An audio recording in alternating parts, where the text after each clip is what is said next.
This week at NASA. As the 1.7-mile-long asteroid 1998 QE2 began its relatively close flyby of Earth, telescope images were provided during a live broadcast from the Jet Propulsion Laboratory seen on NASA television and nasa.gov. Among the insight provided from asteroid experts at JPL and the Goldstone Deep Space Communications Complex, which used radar to track and image the asteroid, a discovery that QE2 has an orbiting moon about 600 meters wide. The program also featured NASA Administrator Charlie Bolden, who discussed the agency's role in keeping the planet safe from asteroids and other near-Earth objects. These are not national threats. These are global threats. That's why the asteroid strategy and the second segment of actually an effort to redirect an asteroid is so important. The May 31st QE2 flyby, some 3.6 million miles from Earth, is the asteroid's closest approach to our planet for at least the next 2 centuries. NASA Deputy Administrator Lori Garver participated in a We the Geeks Google Plus Hangout on the White House website. Garver and others who hung out discussed asteroid identification, characterization, resource utilization, and hazard mitigation. We need to not only understand them, but be able to go to them and learn how to manipulate them. The President outlined on a long-term human strategy to Mars that asteroids would be our next step. NASA recently announced plans to find, study, capture, and relocate an asteroid for exploration by astronauts. The Asteroid Initiative is a strategy to leverage human and robotic activities while accelerating efforts to improve detection and characterization of asteroids. Measurements taken by NASA's Mars Science Laboratory mission as it delivered the Curiosity rover to the Red Planet in 2012 are providing NASA the information it needs for designing systems to protect astronauts from radiation exposure on future deep space expeditions.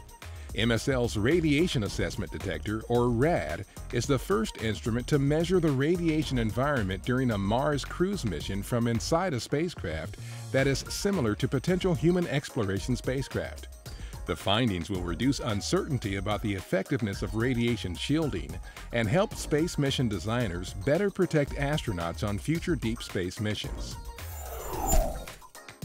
NASA Associate Administrator Robert Lightfoot visited the Marshall Space Flight Center recently to discuss the future of human space exploration and the critical role the Marshall workforce plays in development of the Space Launch System, the agency's new heavy-lift rocket that will take humans farther into space than ever before. And during a visit to Langley Research Center, Lightfoot toured several facilities, including the Materials Research Lab. Langley and the agency are looking at additive manufacturing techniques as a way for astronauts in space to potentially create materials and parts needed for their spacecraft. Associate Administrator for Space Technology Mike Gazarek hosted a town hall meeting from NASA headquarters to provide agency employees with an overview of the new Space Technology Mission Directorate and discuss plans for the upcoming year.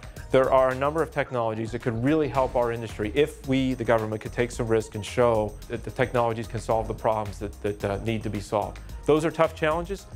That's kind of what we're about. The Space Technology Mission Directorate is responsible for developing the cross-cutting, pioneering new technologies and capabilities needed by the agency to achieve its current and future missions. NASA's Operation Icebridge has completed another successful data collecting campaign in the Arctic. Researchers aboard the P-3B Airborne Laboratory gathered new information on ice elevation and thickness in and around Greenland and the Arctic Ocean. The data will help improve computer models of changing Arctic ice.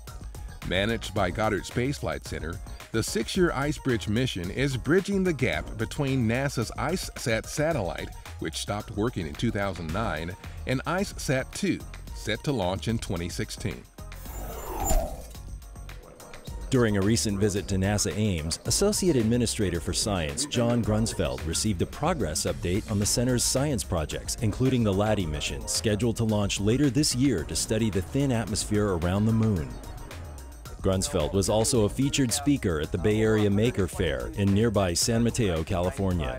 I'm here at Maker Faire, gave a short talk, but most of the time I'm walking around, watching people and looking at all the great stuff that's here.